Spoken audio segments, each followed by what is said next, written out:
Good evening, everyone. I hope you've all had a great day. I certainly have achieved a lot. And in the news now is a plethora of articles, and I want to combine some of them for the first time ever and then get to the last article, which is more sabotage unearthed at Eskom. So I've got all these articles open. I'll put them in the link below to just give you an outline of what is happening in the country right now. And stage 2 load shedding will be implemented from 8 to 10 on Saturday and Sunday, and that is to recapture diesel reserves, which means that diesel turbines have been running for an extended period of time. They have to fill up the tanks again, otherwise they won't be able to actually help us during peak times. And then the next article, desperate Denel staff have to cancel their health insurance, stop school fees in bid to make ends meet.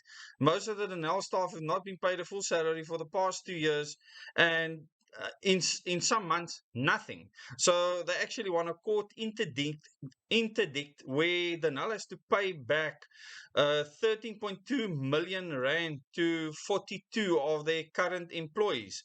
I mean, that's a lot of money. Over a 2 year period, you can imagine these are highly skilled professionals and people that you don't want to lose. The country do not want to lose these kinds of skills. I've worked with some of these people in the past, and they are special. They are unique in what they can do. They are unique individuals, and the country needs them. So this is certainly something that needs to be addressed urgently, and it shows you that the country does not take the defense of South Africa seriously. And then Cyril Ramaphosa about the flag, the 100-meter tall flag that will glow in the dark of Natim Tetwa. He said to the minister, cancel this thing. Ramaphosa says about the 22 million rand flag project.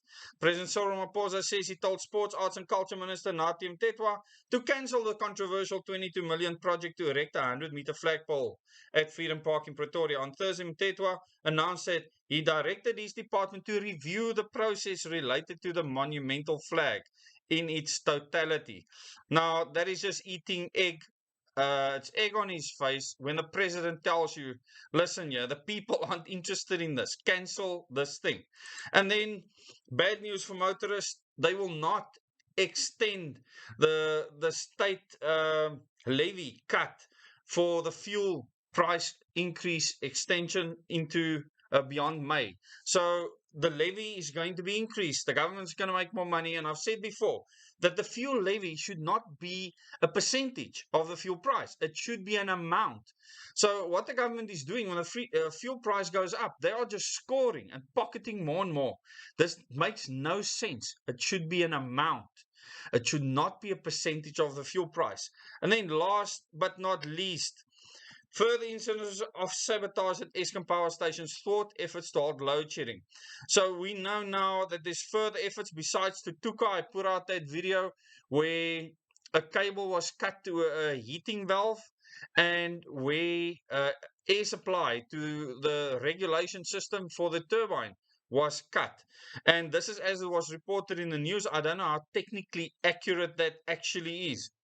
But they said in the early hours of Friday, Eskom officials at the Ndrina power station were unable to start up Unit 5, and upon inspection found that during the night, copper bars on the unit generators had been removed and the reactor earth bars had also been removed. And the reactor is not like a nuclear reactor in this case. It's an electrical component that I'm not going to explain in detail right now. Unit 2 and 6 suffered the same fate.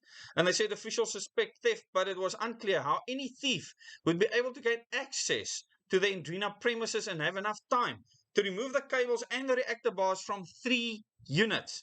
In another incident, the incorrect oil was used for Unit 2 at Duva Power Station, meaning a further delay to returning the 570 megawatt unit to service. Now, these are serious issues that needs to be addressed. And Duva Unit 2's return to service date was nearly 6 months overdue due to a series of apparent mistakes that kept delaying the completion of work at the power station. Now, while this is happening, contractors are raking in a lot of money, but to see serious sabotage taking place is a real concern at this stage. You know, thieves don't just enter a power station facility and remove equipment like that.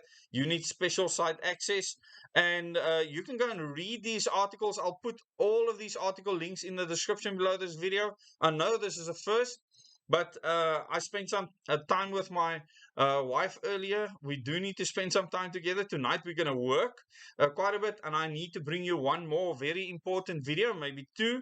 So I combined these articles into one. I hope you enjoyed it. Thank you very much. Till the next video.